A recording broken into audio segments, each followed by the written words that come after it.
How's it going, you guys? Your boy Pastor Darius here. Very excited. So today we're going to be continuing our Bible study. Very excited. And it's really hot. I'm actually outside right now, but so today we're going to be going into chapter three. Chapter three in the LSV, in the Ethiopian Bible. And this is in Genesis. So let's go ahead and just hop right into the reading, shall we? And the serpent has been cunning above every beast of the field, which Yahweh God has made. And he says to the woman, is it true that God has said, you do not eat from every tree of the garden? And the woman says to the serpent, from the fruit of the trees of the garden we eat.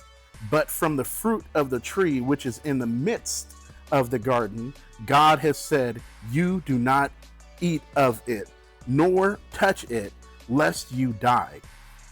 And the serpent says to the woman, dying you do not die. For God knows that in the day of your eating of it, your eyes have been opened, and you have been as God, knowing good and evil. And the woman sees that the tree is good for food and that it is pleasant to the eyes. And the tree is desirable to make one wise. And she takes from its fruit and eats, and also gives some to her husband with her, and he eats. Oh my goodness. Whoo, that's crazy.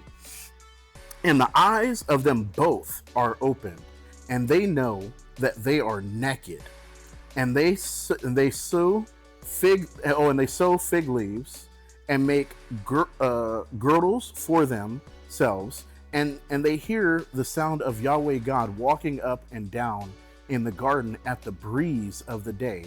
And the man and his wife hide themselves from the face of Yahweh God in the midst of the trees of the garden.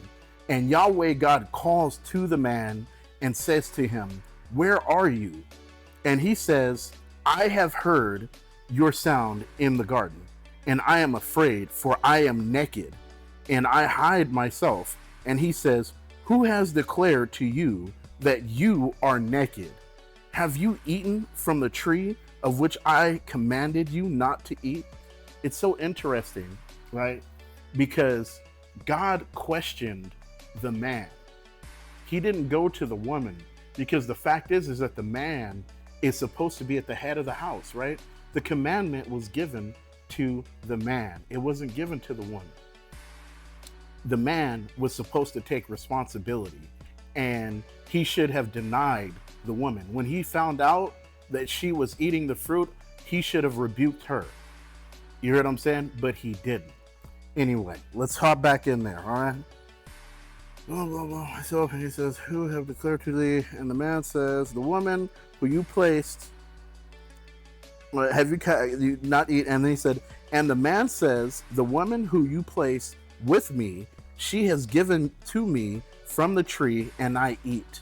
And Yahweh God says to the woman, what is this you have done? And the woman says, the serpent has caused me to forget, and I eat. And Yahweh God says to the serpent, because you have done this, cursed are you above all the livestock and above every beast of the field. On your belly you go, and dust you eat for all the days of your life. And I put enmity again between you and the woman, and between your seed and her seed. He bruises your head, and you bruise his heel. Oh, interesting. And to the woman he said, multiplying, I multiply your sorrow and your conception. You will bear children in sorrow, and your desire is toward your man or husband, and he or he will rule over you. Oh my goodness. And to the man he said, because you have listened to the voice of your wife and eat from the tree concerning which I have charged you, saying, you do not eat of it.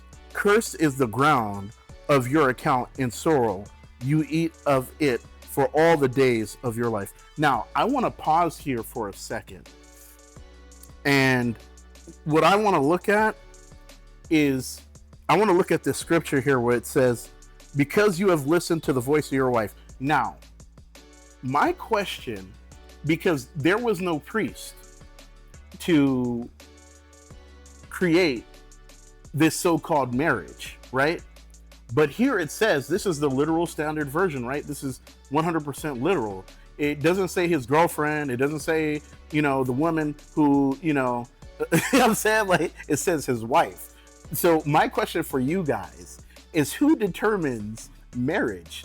Is it God, or is it man? Because I've been to different countries and I've asked about how the marriage process works in some of these countries, and a lot of the countries, they say it doesn't matter if you get married at the church, right? That doesn't mean that you're married. You're not married until you go down to the government and sign the papers with the government, and thus you become married. You know what I'm saying? And this is when I was in a Christian country. I got that when I was over in Nicaragua. You know what I'm saying? And then in the United States, right? Because it's pretty much the same. Bro, you don't even need to go to the church to be married, because, gay people can get married in the United States. You know what I'm saying? They just go to, the local, whatever court, the government office, and then you can just, before the judge, and then boom, bang, bing, sign some papers. You're now officially married. So my question is, who determines marriage? What determines marriage? Is it the ceremony when you go to the church and you walk down the aisle and your family's there and the priest says, you may kiss the wife, I now pronounce you man and husband, right? Does that determine marriage? Or is marriage something that is determined by God? Because here there was no priest, there was no ceremony, there was no government, but yet that God sees the woman as this man's wife.